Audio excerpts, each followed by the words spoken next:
Di di di di di di di ayon ane ubit lon ayon dodi di pet mata di betengah umu berlanjut bemu bahagia metuah tapa hai ane sinan batiti ya sayang metuah bagi tamang syiruga metuah tapa hai ane sinan batiti ya sayang metuah bagi tamang syiruga.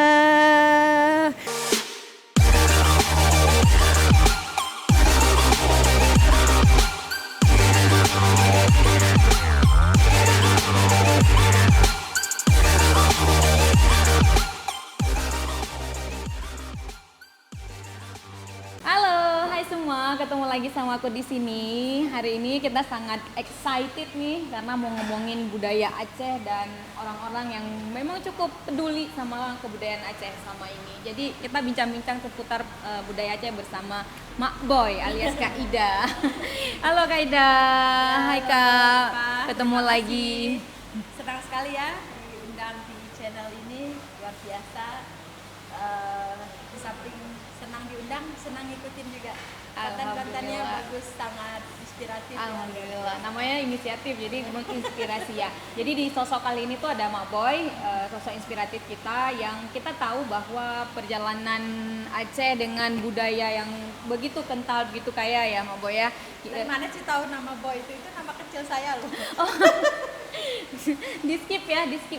Kita ganti Kak Ida. Tapi nyaman dipanggil Mak Boy. Nyaman-nyaman aja. Nyaman-nyaman aja. Soalnya itu nama kesayangan di keluarga aku. Oh, gitu. Karena sebagian orang kenalnya ya Mak Boy gitu, Karena bukan aku Kak tomboy Ida. dulu. Oh, Boy gitu ya. Sekarang udah feminim. Oh, begitu ceritanya. Oke, menarik. Jadi, Mak Boy, kita tahu ya anak-anak muda sekarang gitu ya nggak bisa menutup mata ketika memang media dan lain sebagainya menarik simpatisan mereka untuk tertarik dengan hal-hal baru gitu ya. Kita kan nggak bisa menutup mata itu. Mak Boy melihat fenomena ini seperti apa? Kalau saya sih melihat ini adalah sebuah tantangan di mana arus informasi dan globalisasi itu memang sudah tidak bisa dibendung. Yang harus dilakukan adalah bagaimana kita, lagi-lagi saya bilang, kita yang harus punya kesadaran. Ya, jangan sampai kita kehilangan identitas. Nah, karena budaya itu kan salah satu identitas ya. Identitas kita itu salah satunya saya orang Aceh. Saya punya budaya loh, ini budaya saya. Ibu saya Jawa gitu ya. Ini loh saya punya. Jadi ibu saya Jawa, budayanya ini loh. Nah, karena saya dilahirkan dari mungkin hal-hal seperti itu. Jadi saya pikir kebudayaan itu adalah sebuah identitas. Jadi jangan sampai kita menghilangkan kebudayaan kita sehingga identitas kita hilang. Itu yang paling penting. Jadi di sini jangan malu gitu ya Kak ya? Iya dong. Kenapa harus malu? Justru saya bangga jadi orang. Tapi kita tahu loh Kak, maksudnya saya juga beberapa kali gitu ngobrol-ngobrol sama orang yang memandang beberapa orang ya, nggak semua ya teman-teman, tapi ada yang memandang under gitu, ada memandang ke bawah dengan sebuah kebudayaan. Maksudnya kita coba spesifikkan misal bahasa, ketika dia bicara bahasa Aceh misalnya kan, jadi kayak kaum termarginalkan gini. Ada loh yang memikirkan seperti itu, kayak kaum termarginalkan, sedangkan kalau bahasa Indonesia tuh kayak kelompok kelas atas gitu. Masih ada yang kayak gitu loh Kak. Saya orang yang susah sekali belajar bahasa.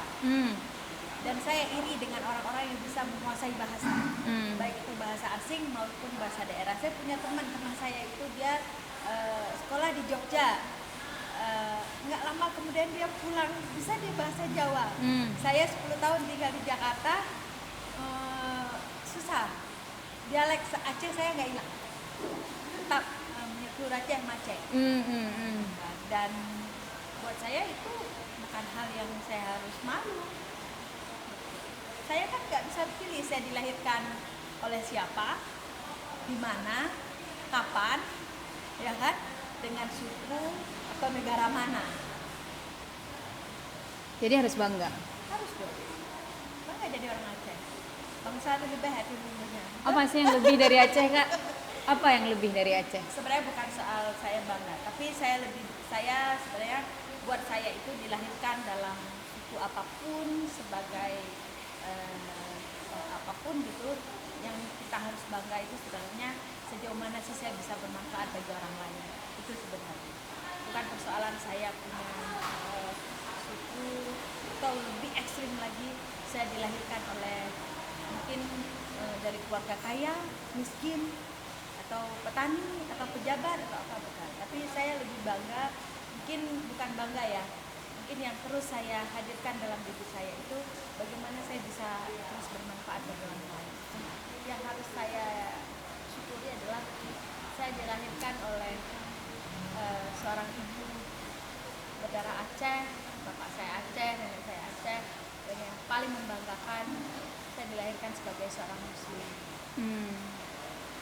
Kemudian budaya Aceh itu adalah syarat dengan nilai-nilai Islam, ya. Kemudian bahkan orang Aceh itu menjadikan keseniannya itu sebagai syiar, ya. Jadi saya pikir itu sih. Tepat nggak sih, Kak, kalau kita bilang budaya Aceh adalah budaya Islam? Islam itu bukan budaya. Gimana tuh? Islam itu agama. Oke. Jadi budaya dengan agama beda. Budaya itu adalah sebuah tatanan yang dilakukan terus-menerus, kemudian berulang-ulang oleh sekelompok masyarakat. Berarti harus Agama clear itu ya. memang perintah. Jadi tidak ada budaya Islam, yang ada adalah budaya Aceh, budaya Jawa, budaya yang diadopsi dengan nilai-nilai Islam. Itu yang saya pahami. Jadi, Karena Aceh itu bukan, mayoritas Islam, jadilah budaya Aceh itu mengadopsi bukan. Jadi budaya kita dulu kan yang saya tahu, ya saya pahami, nenek moyang kita itu kan sebelum Islam masuk ke Aceh itu sudah punya agama, sudah agama Hindu. Nah kemudian budayanya juga ya agak-agak ya Hindu. Nah, ketika Islam masuk maka dirubah yang tadinya budaya yang mengadopsi nilai-nilai Hindu tadi, kemudian dirubah mengadopsi nilai-nilai Islam. Itu yang saya pahami. Ada pergeseran ya karena masuknya agama Islam tadi. Kalau syair yang Kakak tahu terkait dengan pandangan Islam tapi dibawa menjadi budaya Aceh itu, coba Kak.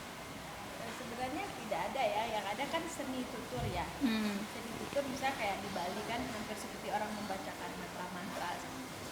Nah jadi kalau di Aceh itu kan ada syair seperti Ranggong. Ranggong itu kan sebuah syair tutur, sebuah sastra tutur yang seperti kita itu bermunajat, ya. Jadi itu nilai-nilai penghambaan kita kepada Allah Subhanahu Wa Taala. Disebut dengan Ranggong. Pernah nonton hafalan Salat Delisa? Nah, di awal di hafalan Salat Delisa itu ada sepenggal ranggong yang ditulis oleh Ayah Panton. Ayah Panton itu seorang seniman sastra Aceh yang menulis syair-syair lagunya Rafi. Kemudian dia menuliskan sebuah sepenggal syair ranggong yang kemudian saya bawakan menjadi soundtrack di hafalan Salat Delisa. Ayo dong Kak dinyanyikan, apa istilahnya disyairkan sepenggal syair Ranggong tadi ya. Jadi mungkin beda Ranggong dengan hikayat. Ranggong ya. Beda Ranggong dengan hikayat, beda Ranggong dengan hikayat dengan syair. Apa bedanya? Bedanya mungkin kalau hikayat itu lebih ke dia narasinya tuh kayak cerita. Ya, kalau syair itu ya syair seperti nyanyi, bisa menceritakan Ranggong. kejadian. Kalau Ranggong itu memang penghambaan kepada sang kali. Ya, jadi seperti puji-pujian. ngomong aja ya, nanti Iya. jangan minta yang lain ya. Iya. Ini yang di hafalan salat Dewisa.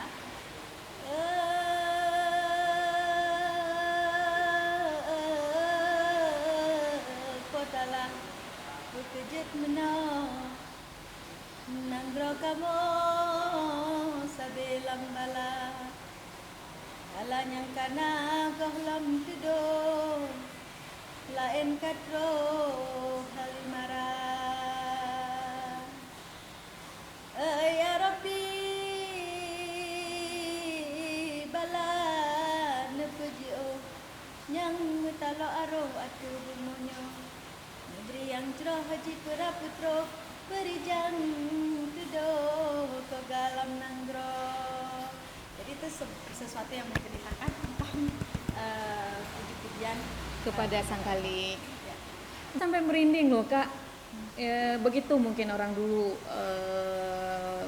menggambarkan bagaimana penghambaannya kepada Allah ya. Ya, jadi sebenarnya budaya ini, kesenian ini adalah media untuk syiar ya, media untuk dakwah. Jadi dulu itu yang saya saja, dulu saya belajar ngaji di balai, itu kita menghafal sifat Allah itu semuanya lewat syair, dan itu akan mudah terekam ya, apalagi di usia kanak-kanak. Kemudian menghafal nama-nama nabi dulu lewat syair, lewat nazam ya. Belum lagi kita dulu bersolawat ya, yang sekarang juga kita lihat mulai diangkat kembali oleh anak-anak muda. Kalau misalnya anak muda sekarang itu sebenarnya cukup tahu nggak sih tentang ini Kak? Atau hanya komunitas tertentu saja mungkin yang tahu? Ya mungkin tapi saya melihat dengan geliat anak-anak muda lewat sanggar ya, kemudian festival mungkin, kemudian event yang kayak di PKA gitu, mungkin inilah sebuah media mungkin harus terus oleh baik oleh pemerintah atau kita bersama lah supaya kekayaan ini tidak hilang. Iya, dan kita atau harus bahkan jaga. diklaim menjadi milik orang lain. Nah itu dia yang kita takutkan ya. Kalau komunitas tertentu mungkin cukup paham, tapi juga ada yang tidak gitu. Karena kita bisa lihat ya, general orang anak-anak SMA atau anak-anak SMP atau bahkan anak kuliahan hanya komunitas-komunitas sanggar yang memang tahu tentang ini gitu. Ya, mungkin kalau dulu ibu saya itu masih ya, saya lihat kita masih dididik ya. Ya, untuk kayak gitu. Misalnya saya kan waktu saya baru-baru punya anak gitu, ibu saya bilang, ayo nyanyinya jangan nyanyi ini dong gitu kan. Saya udah ini. Jadi bahkan saya merekam tuh ibu saya ketika menina bobokan anak saya, kemudian saya tiru. Kemudian itu menjadi, ternyata saya melihat wah, pesan-pesan moralnya tuh luar biasa. Misalnya kayak beda ini ya kan, itu ada pesan moral, ada doa. Bayangkan kalau itu terus-terusan ya kita dendangkan bang yang terekam di ingatan anak-anak ini sampai dia dewasa. ya. Pernah doda ini Tapi saya nggak hafal. Paling la ilaha illallah gitu-gitu kan. Tapi ya itulah ya tadi, budaya dikaitkan dengan, karena kita memang mayoritas Islam, dikaitkan dengan ajaran-ajaran Islam, akhirnya kan menyatu ya Kak. Tidak terlalu jelas juga gitu kadang yang mana yang benarnya budaya, yang mana yang benarnya Islam gitu ya. Kecuali kita pelajari lagi gitu. ya, sama seperti orang misalnya pesiju kan, kalau salah-salah kan orang menganggap wah ini harus pesiju Ini Hindu gitu kadang-kadang malah. Karena itu kan bentuk saya melihat bentuk cara kita memberikan apresiasi, menghargai Suatu hal baru gitu. Yang aneh lagi saya lihat ada orang gitu, ada masih kerabat ya, bapak-bapak gitu bilang, oh itu pesiju nggak boleh, itu budaya Hindu. Terus di tempat yang lain saya lihat anak-anaknya itu merayakan ulang tahun gitu, walaupun tidak lilin dengan kue. Kita kan juga baca ya, dari mana sih sejarah perayaan ulang tahun itu sendiri. Saya pikir justru saya pikir kalaupun kita melakukan apapun itu kita harus tahu esensinya tuh apa.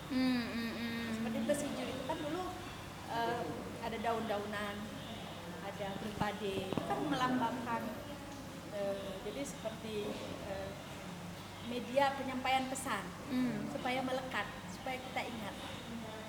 Misalnya dia mengibaratkan. Nah, saya ibarat padi, ibaratkan seperti daun sisiju yang dingin, menghilangkan supaya kita dingin, berkepala dingin dalam rumah tangga. Mungkin gitu sih. Tapi kan Media beberapa penyampaian pesan supaya kita teringat, melekat.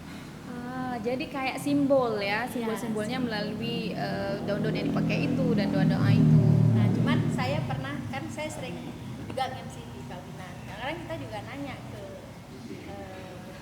orang tuanya misalnya ke situ, ke darah barunya. Bahkan juga kadang-kadang dia tidak tahu. Nah itu dia, kenapa Makanya ya sekarang Kak? kita mencoba menjelaskan itu. Jadi harus tahu esensinya apa sih. Jangan Jadi hanya apapun yang sekedar kita- dikerjakan tapi nggak tahu esensi termasuk apa. kita diskusi wawancara hari ini kita harus tahu esensinya apa sih. Ingin menginspirasi orang lain. Tujuannya ingin kemana, memberikan gitu. informasi, mudah-mudahan jadi informasi. Kan? Jadi itu niatnya, selebihnya ya. Ya, bonus, lebihnya bonus gitu.